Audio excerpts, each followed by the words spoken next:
रहमानिर्रहीम अस्सलाम वालेकुम। Welcome to SPC news channel. मैं हूं आपका होस्ट फैसल अंसारी। उम्मीद है कि तमाम लोग खैरियत से होंगे। तो आज जो की टू सक्सेस के हवाले से हमारा जो आज का टॉपिक है वो एक्चुअली दो चीज़ों को कवर कर रहा है। पहली चीज़ तो कंटेंट राइटिंग है और दूसरी चीज़ जर्नल पब्लिशिंग। तो और इस हवाले से डिस्कशन करने के लिए हमारे साथ जो गेस्ट मौजूद हैं, सबसे पहले तो मैं आपको इंट्रोडक्शन करवाता चलूँ। मैम सबा मलिक, जिनके बारे में आपको बताता चलूँ कि ये रिसर्च साइंटिस्ट हैं और इसके साथ इन्होंने जो है चार बुक इनकी जो है पब्लिश हो चुकी हैं। और आईजे स्मार्ट कंपनी जो कि काफ़ी सारी सर्विसेज प्रोवाइड कर रही है, उसकी ये ओनर हैं। तो आईजे स्मार्ट के बारे में हम इनसे जानते हैं। इसके साथ साथ हमारे साथ जो गेस्ट मौजूद हैं, सर हसनैन, जिनके बारे में आपको बताते चलूँ कि फ्रीलांसिंग में इनका बहुत ज़्यादा एक्सपीरियंस है, प्लस ये केमिकल इंजीनियरिंग भी इंजीनियर भी हैं। तो फ्रीलांसिंग ये सिखाते भी हैं और करते भी हैं इसके साथ साथ। तो अस्सलाम वालेकुम टू ऑल ऑफ यू। वालेकुम अस्सलाम। तो मैम, सबसे पहले तो मेरा सवाल आपसे है कि आईजे स्मार्ट कंपनी क्या है, उसे आपने किस तरह से शुरू किया और इसके जो एम्बिशंस हैं वो क्या है आपके लिए इसको लेकर। IJ smart publishing company basically एक पब्लिशिंग कंपनी है जो बुक्स ई बुक्स को पब्लिश करती है, जर्नल्स को, रिसर्च को पब्लिश करती है। मेन जो थीम हमारी है वो आइडिया पब्लिकेशन है, यानी जिसका भी जो आइडिया हो, जो भी कोई कुछ लिखता हो, उसको हम लोग पब्लिश करते हैं। इस कंपनी की बुनियाद हमने 2020 में ही रखी थी, 2022 में ही रखी थी। इस कंपनी को स्टार्ट इसलिए हमने किया था क्योंकि जो हम जर्नल्स लॉन्च कर रहे थे अपने, उन जर्नल्स को लॉन्च करने के लिए, या जो हम कॉन्फ्रेंस स्टार्ट करना चाह रहे थे, उसको करने के लिए हमें एक इंस्टीट्यूट की जरूरत थी। उस इंस्टीट्यूट के बगैर हम लोग आगे नहीं जा सकते थे। और जो हमारे इनिशिएटिव्स थे वो कोई भी कंपनी के साथ अफिलिएट होने से कंप्लीट नहीं होते थे। इसके लिए हमें अपनी कंपनी बनानी पड़ी। तो इस कंपनी को हमने स्टार्ट इसलिए किया कि हम अपने न्यू इनिशिएटिव्स, न्यू रिसर्च को देखते हुए, न्यू जो भी चल रहा है सिस्टम, उसको देखते हुए हमने इस कंपनी को स्टार्ट किया कि हम अच्छा इनिशिएटिव, पॉजिटिव इम्पैक्ट ला सके स्टूडेंट्स के ऊपर, रिसर्चर्स के ऊपर, ऑथर्स के ऊपर, और जितने भी लोग हैं सबके ऊपर। इस कंपनी में बेसिकली वो तमाम तर चीजें हैं जो किसी को भी रिक्वायर्ड होंगी लेने के लिए। कोई भी सर्विस किसी को चाहिए, वो सारी सर्विसेज उनको हमारे प्लेटफॉर्म से इंशाल्लाह ताला मिलेंगी। और हर एक को पॉजिटिव इम्पैक्ट इसी कंपनी के थ्रू इंशाल्लाह ताला मिलेगा। लोग लर्न भी करेंगे कोर्सेज को इसी कंपनी के थ्रू। लोग अर्निंग स्टार्ट करेंगे इसी ही कंपनी के थ्रू इंशाल्लाह। हम लोग रिक्वायरमेंट्स करते रहते हैं, बार बार हम लोग एम्प्लॉयज हायर करते रहते हैं, ज्यादा से ज्यादा करने की कोशिश करते हैं, अपॉर्चुनिटीज देने की कोशिश करते हैं। इसके अलावा हम लोग पब्लिकेशन ज्यादा से ज्यादा करने की कोशिश करते हैं ताकि स्टूडेंट्स को बहुत अपॉर्चुनिटीज मिले, ऑथर्स को मिले, चाहे उन्होंने पोएम्स भी लिखी है, पोएट्री भी लिखी है, तो वो भी हम लोग पब्लिश कर सके। जबरदस्त। अच्छा, आप जरा ये बता देंगे जो ये आप आईजे स्मार्ट कंपनी है, बेसिकली ये किस क्या क्या सर्विसेज ऑफर करती है और इसका बैकग्राउंड क्या है? ये किस चीज किस किस ऑर्गेनाइजेशन से एफिलिएट है? आईजे स्मार्ट पब्लिशिंग कंपनी सबसे पहले तो गवर्नमेंट रिकॉग्नाइज कंपनी है। गवर्नमेंट से ये कम्प्लीटली गवर्नमेंट में रजिस्टर्ड है। इसमें सर्विसेज हमने मोर देन 100 सर्विसेज हैं इसमें। लेकिन फिलहाल के लिए जो शो होंगी, जो एप्लीकेबल है, यानी जिनको हम लोग रन कर रहे हैं, जो इन प्रोसेस हैं, वो थोड़ी सी लिमिटेड है। जिसमें books publication, e books publication first, वो सर्विस हमारी आती है। उसके अलावा हमारे पर्सनल खुद के जर्नल्स हैं जो इस कंपनी के साथ अफिलिएटेड है। उसके अलावा जर्नल्स के अलावा हम लोग कॉन्फ्रेंसेज जो हैं वो लॉन्च करवा रहे हैं। जो कॉन्फ्रेंसेज हैं उनको हम लोग अंडर डेवलप सिटी के अंदर लॉन्च करवा रहे हैं। उधर हम लोग उस प्रोग्राम को ला रहे हैं ताकि रिसर्च को प्रमोट किया जा सके ज्यादा से ज्यादा। उसके अलावा हमारे कोर्सेज हैं, और अभी ज्यादा कोर्सेज नहीं है, अभी हम 1 बाय 1 चीजों को लेकर चल रहे हैं। कोर्सेज के अलावा हमारी मजीद सर्विसेज में graphic designing, content writing, academic writing, thesis writing etcetera, बाकी और मजीद चीजें और डेप्थ में आती जाती हैं, और इंशाल्लाह आहिस्ता आहिस्ता मजीद चीजें आती जाएंगी। इस कंपनी को बेसिकली हमने एक ऐसा प्लेटफॉर्म बनाना है जिसमें अगर कोई पर्सन आ रहा है तो उसको वो सारी चीजें मिले जो वो चाह रहा है, उसको किसी दूसरे प्लेटफॉर्म में जाना ना पड़े। और इसकी हमारी गवर्नमेंट से रिकॉग्नाइजेशन के अलावा हम लोग इसकी जो 17 सस्टेनेबल गोल्स हैं, एसडीजी, वहां से रिकॉग्नाइजेशन है। पाकिस्तान की नेशनल लाइब्रेरी से हम लोग रिकॉग्नाइज्ड हो चुके हैं, आईएसबीएन नंबर हमारे पास ऑलरेडी है। उसके अलावा एफबीआर में हम लोग रजिस्टर्ड हैं। और मजीद साइंस डायरेक्ट और बहुत से प्लेटफॉर्म्स हैं जो कि वेबसाइट पे अवेलेबल हैं, मेंशन है जिन जिन जगह से हमारी कंपनी रजिस्टर्ड हो चुकी है। जी ठीक है मैम, थैंक यू। इसके अलावा अगर आप मुझे ये बताना चाहें, आपकी कंपनी जो ये जर्नल पब्लिश करती है, इसका जो है इंडेक्सिंग और इम्पैक्ट फैक्टर वगैरह कोई भी शख्स जो है, जो दूसरे जैसे साइंस डायरेक्ट है और डिफरेंट जो है स्कॉलर्स गेट है, उनमें पब्लिश क्यों नहीं करवाए और यहाँ पे क्यों करवाए, यहाँ पे करवाने का फायदा क्या है? जी बिल्कुल। पहले तो मैं डिफरेंस बता दूं कि उधर दोनों में है क्या। साइंस डायरेक्ट एक बहुत ही ईयरली काम हो चुका है और एक खड़ी हुई बुनियाद है जिसमें सारी वो चीजें हैं जो कोई भी रिसर्चर लेना चाहे तो ले सकता है। अब उसको छोड़कर कोई हमारे जो न्यू जर्नल्स जिनको अभी आई थिंक 1 से 2 मंथ हुए हैं उधर वो क्यों आए, उसकी वजह ये है कि एक तो जो हमारे जर्नल्स हैं उधर हम लोगों ने ऐसी फैसिलिटीज रखी हैं जो कि इंशाल्लाह ताला तमाम तर जो साइंस डायरेक्ट हो गया, एमडीपीआई हो गया, उनको क्रॉस करेगी इंशाल्लाह ताला। क्योंकि ये हमारी फर्स्ट स्टेज है तो हम इस चीज को ऐसे ऑथोराइज होकर नहीं कह सकते, लेकिन इंशाल्लाह हम लोग इसी स्ट्रगलिंग में है। हमारा इनिशिएटिव ये है कि हमने ये पूरा जो अपना सिस्टम है उसको वर्ल्ड वाइड लेकर जाना है। साइंस डायरेक्ट हो गया या एमडीपीआई हो गया, जो दूसरे जर्नल्स हैं, फर्स्ट चीज वो ओपन एक्सेस नहीं देते हैं। अगर आपने अपनी रिसर्च वहां जमा करवानी है या आपने रीड आउट करनी है मोस्टली, तो वो आपको पे करना पड़ता है। हमारा जर्नल जो है वो ओपन एक्सेस है, जिसको रिसर्च रीड करनी है, जो टॉपिक रीड करना है वो वहां अवेलेबल होगा। First point. सेकंड पॉइंट, हमारा जर्नल मल्टी डिसिप्लिनरी है, एक ही जर्नल के अंदर आप जितने भी रिसर्चेस चाहें वो ला सकते हैं। थर्ड पॉइंट, हमारा जर्नल बहुत ही कम वक्त में पब्लिश करता है और यहाँ पर एक्सेप्टेंस रेट 100% है। हमारा ये विजन है कि हम किसी की भी अगर रिसर्च आती है तो उसकी रिसर्च को हम लोग उसको रिजेक्ट नहीं करते। हम लोग रिव्यूअर से रिव्यू करवाकर उनको वापस भेजते हैं कि आप इसको इम्प्रूव करें। हम उनको लर्निंग करवाते हैं कि आप इसको इम्प्रूव करें। इम्प्रूव करने के बाद वापस वो प्रोसेस कैरी ऑन लिया जाता है और उनकी फिर रिसर्च वापस से सबमिट होती है। मतलब रिजेक्शन हमारी तरफ है नहीं, हमने जिसकी रिसर्च पकड़ी है उसकी रिसर्च को हमने पब्लिश करना ही करना है। और एक और प्लस पॉइंट जो हमारे जर्नल का ये है कि हम लोग रिसर्चर्स को प्रमोट करते हैं, रिसर्चेस को प्रमोट करते हैं और रिसर्चर्स को रेदर देन कि हम अपने जर्नल या हम अपनी कंपनी को करें। हमारा काम ये कि जिसने जो रिसर्च की है ना वो उस बंदे के पास पहुंचाना जिसके लिए वो रिसर्च वैल्यूएबल हो सकती है या रिसर्चर को उससे वैल्यू मिल सकती है। फॉर एग्जाम्पल, अगर किसी ने इलेक्ट्रिसिटी के ऊपर काम किया या किसी ने कोविड-19 के ऊपर काम किया, हमारी फर्स्ट प्रायोरिटी ये होगी कि हम उन पर्सन के पास उस रिसर्च को भेजें जहाँ अपॉर्चुनिटीज मिल सकती हैं। हम ज्यादा से ज्यादा उसकी इंडेक्सिंग हमारी स्ट्रॉन्ग हम करने की कोशिश कर रहे हैं ताकि वो ज्यादा जगह पर जा सके और लोगों को अवेलेबल हो सके। अगर आप गूगल करें हमारे किसी भी पेपर को तो आप देखेंगे कि वो गूगल पे पहले पहले पेज पर ही आता है। उसकी वजह क्या है कि हम लोग रिसर्चर्स को बहुत ज्यादा प्रमोट कर रहे हैं। हम लोग इंटरव्यूज भी कंडक्ट करते हैं ताकि रिसर्चर्स अपनी रिसर्च को अच्छे तरीके से और लेवल पे बयान कर सकें। जी ठीक है मैम। एक और पॉइंट जो मेरा मिस हो गया वो ये है कि हम लोग जो हमारा इशू होता है हम उस इशू की मुकम्मल एक बुक बनाते हैं। उस बुक को हम अपनी ई बुक पब्लिशिंग कंपनी के अंदर पब्लिश करते हैं। वो बुक फिर कंबाइन होकर वर्ल्ड वाइड जाती है। अमेज़न के ऊपर वो हर इशू अवेलेबल होगा जो हमारी जर्नल से रिलीज होगा। अमेज़न, उसके अलावा जो भी कंपनीज हैं जो बहुत ही बेटर वर्क कर रही हैं, जो कि रिसर्चेस को बुक्स को आगे लेकर जा रही है, उस जगह पे हमारी रिसर्च ऑथर्स की अवेलेबल होगी। जी ठीक है मैम, समझ गया। पर मेरे क्वेश्चन है, मैं जैसे खुद एक केमिकल इंजीनियर एमएस का स्टूडेंट हूँ, एमफिल कर रहा हूँ, तो मैं जो है अगर आपके इस जर्नल में अपनी जो है कोई भी पेपर सबमिट कराऊं तो क्या इसका मेरी डिग्री पे इम्पैक्ट पड़ेगा? एक्सेप्टेंस रेट है इसका? क्या एचईसी इसको एक्सेप्ट करेगी?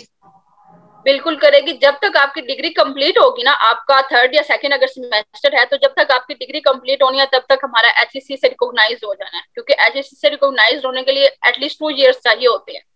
तो ये एक प्लस पॉइंट है कि अगर रिसर्चर्स अब करवाते हैं तो अब जो फीस शेड्यूल वगैरह होता है या जो आर्टिकल पब्लिकेशन चार्जेस हैं वो लेस होते हैं। लेकिन जैसे एचईसी रिकॉग्नाइज्ड हो जाता है, वो तो हर जर्नल ने होना ही होता है 2 साल बाद, वो हम उसी प्रोसेस में है, उसी सिस्टम में है, तो फिर वो एचईसी के चार्जेस और वो लग के बहुत ज्यादा अमाउंट हो जाते हैं, फिर रिसर्चर्स के लिए पे करना बहुत टफ हो जाता है। तो इन शॉर्ट आपके लिए एप्लीकेबल है अगर आप अब करवाते हैं और आपके लिए बेनिफिट बहुत होगा इस चीज का। जी सेम इसी तरीके से जॉब वगैरह में स्केल अप वगैरह के लिए जैसे गवर्नमेंट टीचर्स होते हैं उनको अपने जो है रैंक अपग्रेडेशन के लिए भी कुछ पेपर की रिक्वायरमेंट्स होती है। अगर किसी ने आपके जर्नल में 2-3 पेपर सबमिट करवा दिए तो वो भी उसके उस पे जो है प्रमोशन में इम्पैक्ट करेंगे या इसको एक्सेप्टेबल नहीं करते? क्योंकि ज्यादातर रिक्वायरमेंट जी जी जी जी एचईसी रिकॉग्नाइज को कहते हैं कि प्रायोरिटाइज रखा जाए, लेकिन मेरी खुद की जो रिसर्चेस थी वो फर्स्ट 4 आई थिंक जो थी वो एचईसी रिकॉग्नाइज नहीं थी। लेकिन जो वो फर्स्ट 4 मेरी रिसर्चेस थी उनकी बेस पर मुझे बहुत ज्यादा अपॉर्चुनिटीज मिली। और अब जो मेरा फर्स्ट पेपर था ना, वो अभी इस लेवल पे पहुंच चुका है कि वो HEC रिकॉग्नाइज जर्नल होने लगा है। और इवन मैं कहीं जगह पर जब मेरी CV में वो चीजें मेंशन आती हैं, तो चाहे मैंने PhD के लिए अप्लाई करना है, तो वहां पर भी जब वो चीज मेंशन आती है तो लेक्चरर्स इस चीज से सेटिस्फाई हो जाते हैं कि इनको रिसर्च राइटिंग तो एटलीस्ट आती है। और अगर आप किसी अपने ही कंट्री में किसी को दिखाएं तो वो इसी चीज से इंप्रेस हो जाते हैं कि आपने पेपर इस लेवल पे लिख लिए हैं, जब आपकी अभी थीसिस भी शुरू नहीं हुआ और आपने 4 पब्लिकेशन करवा लिया, या आपने 11 करवा ली, या आपने 1 करवा लिया। तो ये एक प्लस होता है और उसको काउंट किया जाता है क्योंकि आपकी रिसर्च है। जी मैम, ठीक है, गॉट योर पॉइंट। एक लास्ट क्वेश्चन ये है रिसर्च से रिलेटेड ही, इसके आगे का सेशन जो सर फैसल अंसारी कोर्स के हवाले करेंगे। तो मुझे ये बता दे, मैं अगर अपने जो है रिसर्च इसमें पब्लिश करवाता हूँ तो उसमें मिनिमम कितना रोज, क्योंकि ऐसे बहुत से लोग होते हैं जो अपने जो है रिसर्च को पब्लिश करवाने लगते हैं, साइंस डायरेक्ट में हो गया, गूगल स्कॉलर में, काफी टाइम कंज्यूमिंग होता है, 3 माह 4 माह बाद लग जाते हैं किसी को अर्जेंट बेसिस पे। तो आपका मिनिमम टाइम कितना है या मैक्सिमम टाइम कितना लगेगा अगर पब्लिश करवाना हो तो? मैक्सिमम हम लोग 15 डेज लेते हैं और मिनिमम हम लोग 7 डेज में कर देते हैं। और अगर किसी की रिसर्चर की रिक्वायरमेंट है कि उसको इससे भी लेस टाइम में करवाना है, क्योंकि समटाइम्स किसी को जॉब के लिए जाना होता है या किसी को इस तरीके की होती है, तो हम एक दिन में भी 24 आवर्स के अंदर भी पब्लिश कर सकते हैं। लेकिन कंडीशन ये है कि उनकी फॉर्मेटिंग और वो सारी चीजें कंप्लीट होनी चाहिए। तो फॉर्मेटिंग वगैरह आप लोग ही प्रोवाइड करते हैं? आपके उधर एक पूरा पैटर्न है? जी जी बिल्कुल, हमारा जर्नल का एक अपना टेम्पलेट है। तो जब भी रिसर्चर किसी ने पेपर जमा करवाना है जर्नल के अंदर जाकर, उससे पहले उन्होंने जो हमारा टेम्पलेट है उसके अंदर उसको पुट करना है, उसके मुताबिक सारे स्ट्रक्चराइज चीजें करनी है। अगर वो वेल स्ट्रक्चराइज होगा तो हमें बहुत ही ईजी होगा उसको जल्दी पब्लिश करना। उसके अलावा रिव्यू करने में टाइम ज्यादा लग जाता है, तो इस चीज में क्योंकि हमारा स्कॉलरी जर्नल है, तो अगर मैंने वो 1 डे का है तो वो इसी कंडीशन पे है कि पेपर की क्वालिटी बहुत ही गुड हो, कि हम अगर रिव्यूअर से रिव्यू भी करवा रहे हैं और फॉर्मेटिंग से जो प्रूफ रीडर है उसे प्रूफ रीड भी करवा रहे हैं और एडिटर से फॉर्मेटिंग भी चेक करवा रहे हैं, तो वो सारी चीजें पूरी हो तो तब 24 आवर्स के अंदर भी पब्लिश हो सकता है। चलिए मैम, थैंक यू, आपने काफी टाइम। अब बस लास्ट में आप इस टॉपिक को समअप कर दें, कोई आपके रजिस्टर कराना या जो भी आपके इसमें जर्नल में इंटरेस्टेड है, आपको उनका क्या पैगाम देना चाहेंगे? मेरा मैसेज जी जी मेरा मैसेज सबके लिए यही है, जो जर्नल में अपनी रिसर्च को पब्लिश करवाना चाहता है वो HEC उसके होने का बिल्कुल वेट ना करे, क्योंकि जब तक HEC में आपका पेपर पब्लिश होता है 2 साल 1.5 साल इतना लग जाता है। उतने ड्यूरेशन में आपकी डिग्री में बस एक ही पेपर काउंट होता है, तब तक आपकी डिग्री कंप्लीट हो चुकी थी, आप जॉब होली कोर होते हैं, आपकी रिसर्च फिर आगे होती ही नहीं है, आपके पास टाइम नहीं होता है, फिर आप डिफरेंट प्रोसेस करने पड़ते हैं या जो भी एक्सेट्रा होती नहीं है। तो मेजर ये है कि आप जो लिख रहे हैं, जितना लिख रहे हैं, जैसे लिख रहे हैं, उसको as soon as possible publish करवाएं। मैं गारंटी देती हूँ इस बात की पर्सनली कि आपको कोई ना कोई लाजमी बेनिफिट होगा। सिर्फ HEC के ऊपर डिपेंड मत रहें कि HEC रिकॉग्नाइज हो तो पब्लिश करवाना है। कोई छोटी रिसर्च हो, बड़ी रिसर्च हो, चाहे आपकी असाइनमेंट भी लिखी है तो गेट देम पब्लिश, क्योंकि जो ब्रिटिश है उनका भी यही रूल है कि वो उनके असाइनमेंट भी हो ना तो वो पब्लिश उसको लाजमी करवाते हैं। तो आप लोग लाजमी पब्लिश करवाएं, चाहे छोटी से छोटी रिसर्च क्यों ना हो। जी मैम, थैंक यू बहुत बहुत आपका टाइम देने का। तो अब इससे आगे के जो है कोर्स के हवाले से जो भी क्वेश्चन होंगे वो हमारे सर फैसल ये करेंगे। Sir Faisal, please carry on. अच्छा, तो मैम अब कंटेंट राइटिंग की तरफ बढ़ते हैं, क्योंकि हमारा जो मेन टॉपिक इस वक्त है, 2 मेन टॉपिक्स है। एक टॉपिक तो हमारा माशाल्लाह से कवर हो चुका है, सर हसनैन ने बहुत अच्छे से जो है सवालात किए और आपने बहुत ही क्लियरली उसके आंसर्स दिए और एक्सप्लेन किया। तो अब बढ़ते हैं सर कंटेंट राइटिंग की तरफ बढ़ते हैं। तो कंटेंट राइटिंग में हम बेसिकली सबसे पहले तो आप ये बता दें कि कंटेंट राइटिंग है क्या, क्योंकि बहुत सारे लोगों को इसके बारे में, इसका कॉन्सेप्ट जो है वो क्लियर नहीं है। वो जानना चाहते हैं कि कंटेंट राइटिंग है क्या और उसके जरिए किस तरह से हम अर्निंग कर सकते हैं और उसका क्या स्कोप है, इसी तरह से एक्सप्लेन कर दें। जी, कंटेंट राइटिंग फर्स्टली तो सिंपल सेंटेंसेस लिखना, कंटेंट लिखना है इंग्लिश में। कोई भी चीज जो आप राइट करते हैं एक पैराग्राफ की सूरत में, उसको कंटेंट राइटिंग ही कहते हैं। फॉर एग्जांपल, आपने सोशल मीडिया के ऊपर एक पोस्ट लिखनी है, आपकी फेसबुक आईडी है, आप कहीं सैरो से याद के लिए गई हैं या कुछ भी, तो आप उसकी एक पोस्ट बनाते हैं प्यारी सी, I will go visit etcetera etcetera. तो वो जो आप लिखते हैं उसको कंटेंट राइटिंग कहते हैं। व्हाट्सएप पे जो आप स्टेटस लगाते हैं, आप पिक्चर लगा के नीचे कैप्शन लगाते हैं, कैप्शन के नीचे जो आप लिखते हैं वो कंटेंट होता है, और उसकी जो आप राइटिंग करते हैं उसको कंटेंट राइटिंग कहते हैं। सेम इसी तरीके से जो भी कुछ आप राइट करते हैं किसी भी सोशल मीडिया प्लेटफॉर्म पे या जहां पर भी आप टाइप करते हैं उसको कंटेंट राइटिंग ही कहते हैं। अगर आप गूगल करें किसी चीज को तो जो ब्लॉग्स आपको नजर आते हैं, फॉर एग्जाम्पल आपने गूगल किया है हाई टी कर लें, आपने टी को गूगल किया है डाइट टी को, तो डाइट टी गूगल करने के बाद जो पूरा पेज गूगल ओपन करता है, उस एक लिंक को जब आप खोलते हैं, फर्स्ट को बेशक खोल लें, तो वो जो लिखा हुआ सारा होता है वो कंटेंट राइटिंग है।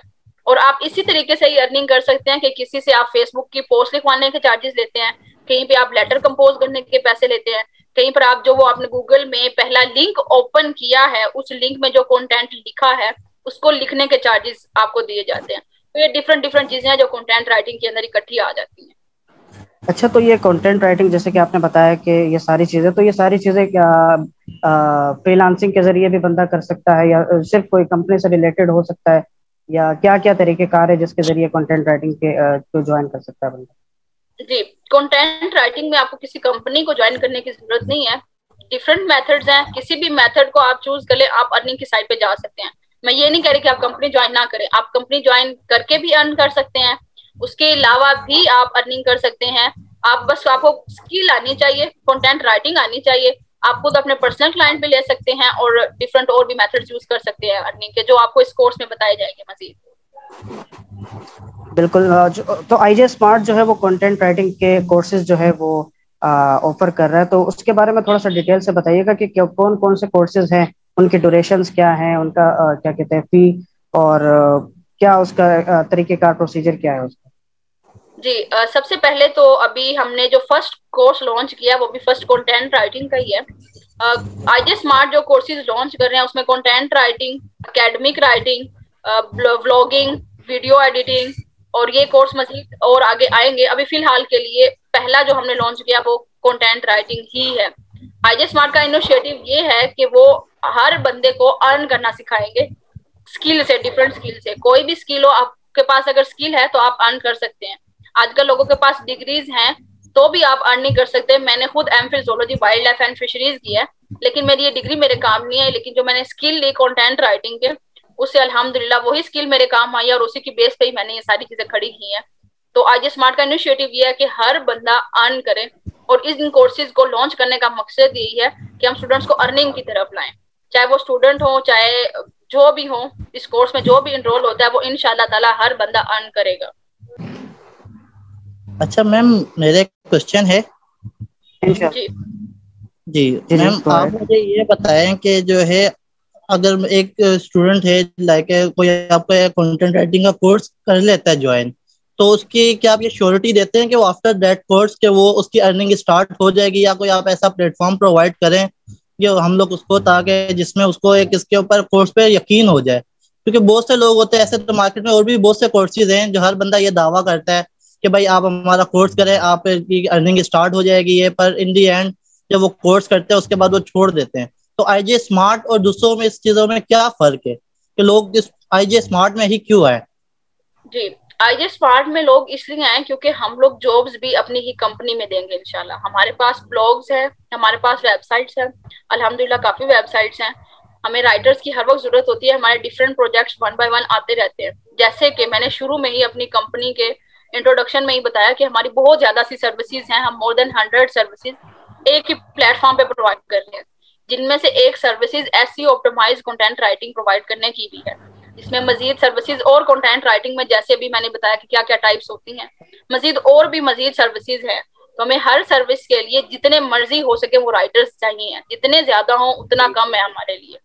तो पहली चीज तो ये होगी कि हम अपनी कंपनी में अपॉर्चुनिटी देंगे। सेकंड चीज ये होगी कि इस कंपनी में जो कोर्सेज हो रहे हैं वो दूसरों से इस लिहाज से डिफरेंस है कि हर बंदा, हमारा हर कोर्स में एक चैप्टर है लर्न टू अर्न, वो हमारे हर कोर्स में होगा। उसमें स्पेसिफिकली वो स्कीम्स बताई जाएंगी प्रैक्टिकली, ये नहीं कि जस्ट उनको रीड आउट करके या मैं समझा दूंगी। प्रैक्टिकली हर बंदा वो परफॉर्मेंस करेगा तब भी उसका कोर्स क्लियर होगा। अगर प्रैक्टिकली वो परफॉर्मेंस नहीं करता है तो नहीं होगा।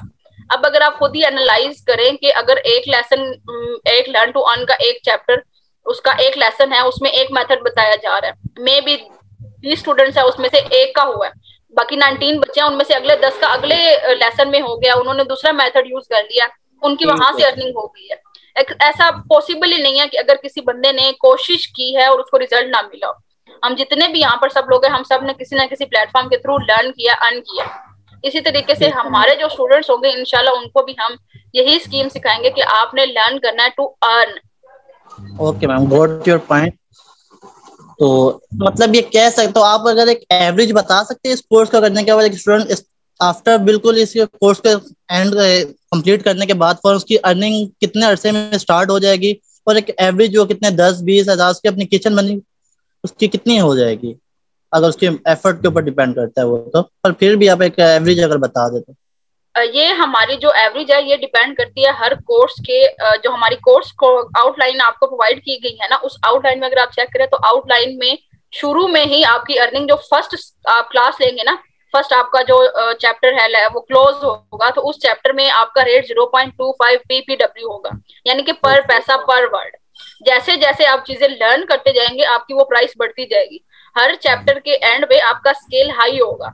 आप 0.25 PPW से स्टार्ट करेंगे अर्न करना, और Aahista Aahista 0.50 PPW, 0.75 PPW, 1.0 PPW RPW तक आप पहुंच जाएंगे, और इससे ऊपर भी अगर आप मंथली एवरेज निकालें तो जब आपका कोर्स कंप्लीट होगा तो आप 20, 30, 40, 50, 60, 80, 1 लाख तक का अर्न कर सकते हैं। सारा कुछ डिपेंड आपके ऊपर करता है कि आप कितनी ज्यादा प्रैक्टिस करते हैं और कितना चीजों को प्रैक्टिस की तरफ लेकर जाते हैं। जी जी मैम, समझ गया। ये अच्छा तो बहुत अच्छी बात है मैम, इंसानियत को।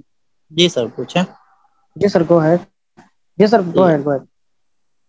अच्छा मैम, एक चीज और, अब मैं आपकी बात समझ गया कि भाई एक स्टूडेंट की अच्छी अर्निंग हो जाएगी, पर कुछ एक सवाल आता है कंटेंट राइटिंग, वैसे ही लोग इससे डर जाते हैं कि भाई पता नहीं हमें इंग्लिश नहीं आती, हम ये कोर्स कर पाएंगे या नहीं कर पाएंगे, तो आप एक यही कौन लोग सवाल इसको था। ज्वाइन कर सकते हैं? क्या अगर लेट से मुझे अगर इंग्लिश नहीं आती तो क्या मैं इस कोर्स को करने के काबिल हूँ या नहीं, या मुझे पहले उसके लिए इंग्लिश लैंग्वेज करनी पड़ेगी? नहीं, ऐसी इंग्लिश लैंग्वेज की जरूरत नहीं है ज्यादा। ये नहीं है कि मैं इस कोर्स में आपको टेंसेस करवाने लग जाऊंगी, बिल्कुल भी नहीं। इसमें सिंपल जो है वो आपको मैट्रिक तक कम से कम होना चाहिए, क्योंकि हमें कंटेंट राइटिंग में जो इंग्लिश आनी चाहिए वो 7th ग्रेड की इंग्लिश आनी चाहिए। 7th ठीक ग्रेड की है। इंग्लिश आपको याद हो, जैसे हमने पढ़ा it is a chair, it is my chair, it is a good chair, इस तरीके के जो सेंटेंसेस होते हैं ना, सिंपल इजी, जो एक नॉर्मल बंदा आई थिंक मैट्रिक वाला इजिली बना सकता है। जब 7th ग्रेड किया तो 7th ग्रेड का भी बना सकता है। तो इसके लिए कोई ठीक। लिमिटेशन इंग्लिश कोर्स की नहीं है। हमने वैसे भी अपने पूरे कोर्स में 7th ग्रेड की इंग्लिश यूज करनी है, और बच्चों को सिखाना है यही कि आप सिंपल से सिंपल इंग्लिश यूज करें, ताकि जो रीडर्स हो उनको पहली बार पढ़ने में ही समझ आ जाए, उनको वापस आपके वर्ड्स पढ़ने के लिए गूगल ना करना पड़े। Okay ma'am, thank you. तो फैसल, आपका क्वेश्चन। जी सर, मेरा भी यही सवाल मैं पूछना चाह रहा था कि इंग्लिश लैंग्वेज नेसेसरी है कि नहीं। मैम ने बहुत अच्छे से एक्सप्लेन कर दिया इसको। तो बाकी ये कि अब आईजे स्मार्ट की तरफ आते हैं कि आईजे स्मार्ट कौन कौन से कोर्सेज प्रोवाइड करने जा रही है। जैसे कि अभी मैम ने बताया कि कंटेंट राइटिंग तो उन्होंने अभी स्टार्ट करने लगे हैं ये लोग। तो कंटेंट राइटिंग का एक तो ये एक कोर्स हो गया जो कि लोग शुरू करने जा रहे हैं, और कौन कौन से कोर्सेज है जो कि ये सिखाने जा रहे हैं इन फ्यूचर। इसके बाद हम एकेडमिक राइटिंग का कोर्स लॉन्च करेंगे, जिसमें हम बताएंगे कि आप लोग किस तरीके से academic writing, research paper writing, thesis writing, assignments writing करके अर्न कर सकते हैं। उसके बाद हम लोग यूट्यूब से अर्निंग किस तरीके से कर सकते हैं उसके बारे में बताएंगे। उसी जब वो कोर्स आएगा तब साथ में हमारी यूट्यूब से अर्निंग के मेथड की बुक भी इंशाल्लाह लॉन्च हो जाएगी, तब हम वो इकट्ठा ही लॉन्च करेंगे। उसके बाद हम लोग और मजीद रिसर्च राइटिंग का कोर्स लेकर आएंगे, जिसमें हम लोग स्टूडेंट्स को ये बताएंगे कि आपने रिसर्च राइटिंग किस तरीके से करनी है, रिसर्च पेपर किस तरीके से लिखना है। उसके बाद हम लोग डाइजर्टेशन राइटिंग का कोर्स लाएंगे, क्योंकि स्टूडेंट को इस चीज में भी प्रॉब्लम होती है, उनको पता नहीं उन्होंने अपना डाइजर्टेशन, थीसिस, प्रपोजल किस तरीके से लिखना है। और जी। उसमें फिर देन हर हर हमारे कोर्स में एक चैप्टर लाजमी होगा लर्न टू अर्न। जो आप हमारा कोर्स करेंगे उसमें आप अर्निंग की तरफ कैसे जाएंगे ये बताया जाएगा आपको, और वो हमारे हर कोर्स में होगा। उसके लिहाज से मेरा सबको मैसेज यही है कि अगर आप अर्न करना चाहते हैं तो ये कोर्स लाजमी लें। इस कोर्स में वो आपको तमाम तरह चीजें मिलेंगी जो आपकी कहीं ना कहीं इम्प्लीमेंट कर सकते होंगे।